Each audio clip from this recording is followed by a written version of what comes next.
attend our meetings regularly and claim their meeting roles early and often, making the job of Toastmaster considerably easier. Please welcome our General Evaluator, Robert.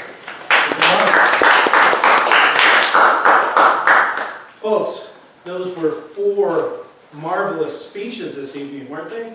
Why don't we all give our speakers a big round of applause? That really was fantastic. But how do our speakers know what they did well and what they need to improve on? The evaluation section of our meeting is here to serve that purpose. Each of our 4 speakers has an evaluator, and momentarily they will be receiving feedback on their speeches. Then after that, our functionaries will be reporting on the meeting as a whole, our grammarian, our timer, our counter, and then I will be delivering a general evaluation of the meeting as a whole after that. Here to start us off is our first evaluator of the evening, evaluating Kathy Avorsky's speech, Sean Cotto. And Sean says, Sean will show immense gratitude toward Kathy. If not, we'll kick him in the cornucopia. Welcome, Sean.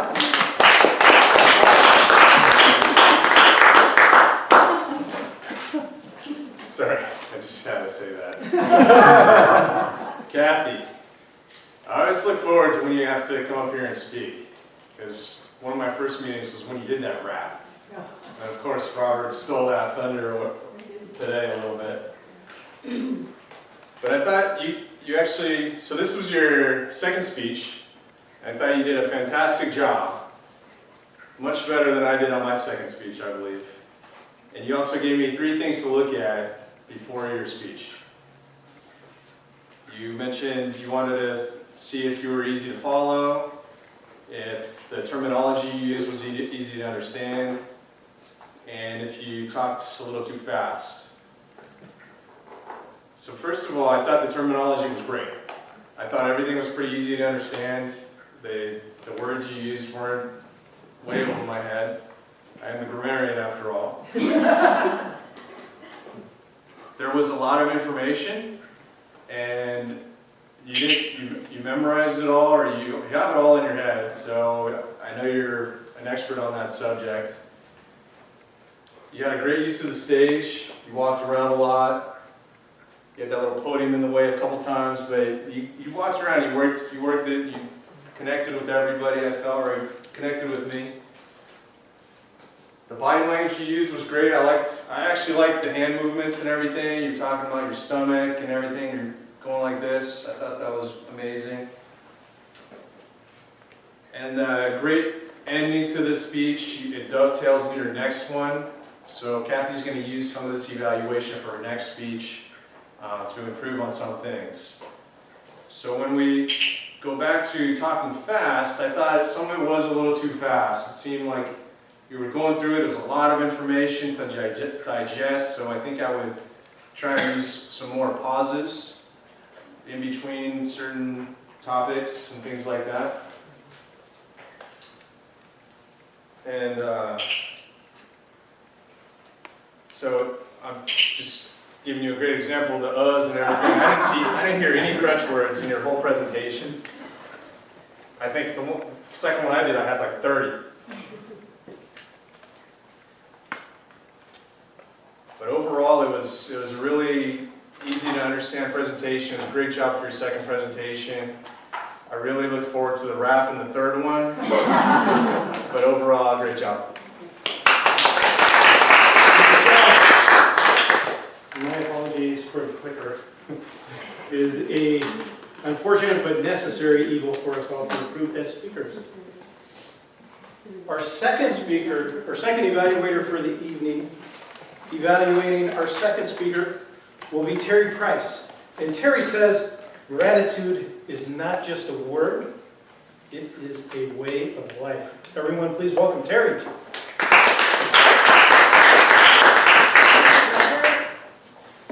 Lori, I'm so excited to evaluate you. second speech. Wow. You are so nervous about speaking, and yet, again, you came up here and just nailed it. You have a toolbox full of skills that is just innate to you. It comes very natural to you. As you're up here on the stage, it just feels like you're having a conversation with me. And I know you're speaking to the whole audience, but I feel like you're just chatting with me. So you asked me to look for that. You wanted to know if you connect with your audience, and you absolutely do. It's just your demeanor is so friendly and welcoming, and that is fabulous. You also asked me to look for two other things. First, did you speak too quickly? Maybe just a little bit. You did use some pauses, but I think you could even pause more to make your point, especially with your topic tonight. As you think about the walking, it's a very, obviously, slow process, and perhaps you could have used your voice to emphasize some of that a little bit more. And were you loud enough? I was sitting in the back, and I could hear you just fine. So I think your voice carried to the back just fine. Some of the things I really loved, you said blissfully present. Your grammar is fabulous, and that definitely comes through in your speech as well. When you talked about maddening to me, you used your whole body, so that was a really good way to emphasize that point. You also, just in terms of the speech and what you were presenting, really fabulous information. You came up with some really well thought out examples to support what you were saying, and that was fabulous. The one thing I think you could improve on is the use of space. You tended to maybe just use the space over here when you were talking about your examples about a job and a partner, and how sometimes that's, I don't recall your exact words on that, I'm sorry, but in that example you were using your body and movement, and I think you could have maybe done some over here and then used the other example over here. So that's really the only thing I could say to work on for your next speech. Otherwise, it was really fabulous, and you really nailed it.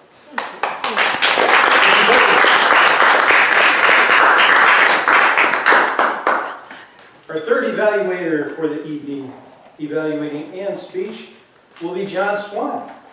John says, "I'm grateful that I didn't get in a car accident traveling for Thanksgiving and am able to evaluate a speech in a safe and supportive environment." Please welcome John. And some speech on pathways, icebreaker, and you did a very good job. You did achieve your goal of speaking at a steady speed, not speaking too fast, and you used a tone that was very personable, made eye contact with the audience, with me, with other people, and room for improvement is to use more body language sometimes, because there were some pretty descriptive stories in there, and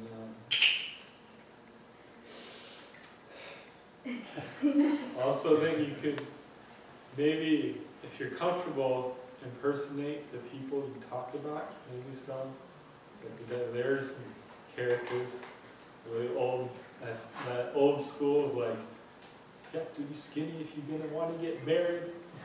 I know, right? So that belief, philosophy. But you did use your hands well. At time, I remember there's one time it was like this. And I thought it was a very appropriate time in the speech to have that. And I like the work. I'm going to ask you afterwards what rap videos.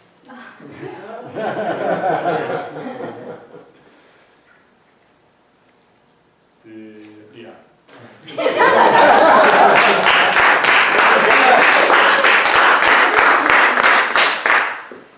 And now, our fourth and final evaluator for the evening, evaluating civil and speech, or I guess it's just speech. No, it's civil speech. Or, sorry, civil speech. Very good. Is our fourth evaluator, Gary Penn. Gary says, I am thankful for being educated, industrious, and happy. Everyone, please welcome Gary. Thank you, Mr. General Evaluator. Ladies and gentlemen, guests, fellow Toastmasters, we saw a speech from an advanced manual tonight, and we saw a speech that was made to look easy. Let me tell you something, sitting down with somebody and being interviewed on camera, there's nothing easy about that. It's extremely difficult. And one of the goals of the speech is just to come up and be prepared and poised, and so you pulled that off immensely well. Congratulations on being able to sit down and banter with another individual and make it seem fairly natural. That is not an easy thing to pull off, and honestly, you actually are in front of the camera, so it makes it that much more difficult and nerve-wracking. Because it is an advanced manual, I'm going to give you 3 points that I think will help you improve your presence within this particular arena. One was enthusiasm. You are giving energy out to a live studio audience, and in order to get that across, you have to not only show up with the authority and knowledge that you presented, but present it with enthusiasm. So you really have to come out with something big. It doesn't mean that you have to use huge vocal variety or tap dance around the stage, but when you answer the question and you end with, we have to make sure we get the decision right. You taper it at the end. We have to make sure we get that decision right. Thanks for that question, Matt. So you're bantering, and the audience is happy. They're in with you.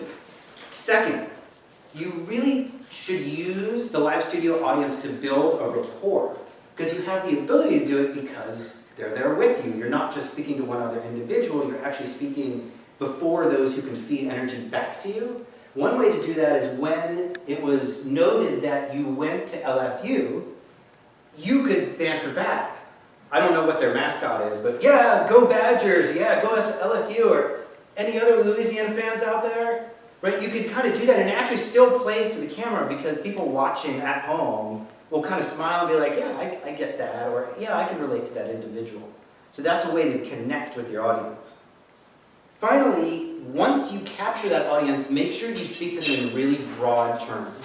So at one point, you started to get a little bit in the weeds talking. There was a question about how you conducted the research, and you mentioned the term users. As somebody that speaks about users all the time, and I'm supposed to call them consumers, not users. But however it is in your arena, make sure that you define, we test individuals for X, Y, and Z, and then we use the results of that for ABC. As opposed to, yeah, we have some user research. You have the knowledge to pull this off. Your knowledge was astounding. I was with you. You spoke at a pretty good level the entire time. You have the charisma to be on camera. That's not an easy thing to pull off.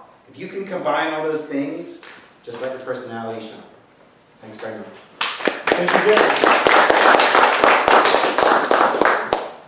Our timer, Patricia, could we have a timer's report, please, on our evaluators? The only one who didn't qualify is Johnson. Okay. Very good. Me, I didn't qualify. And I would say now to cast your vote for best evaluator. However, there is no such thing as a ribbon for best functionary. As I mentioned earlier, there should be. But our functionaries all can be counted as evaluators of the meeting, and therefore your functionaries, counter, can be voted for as the best evaluator of the evening. That would certainly break with precedent. But before they do, we need a few more functionary reports, starting with our grammarian.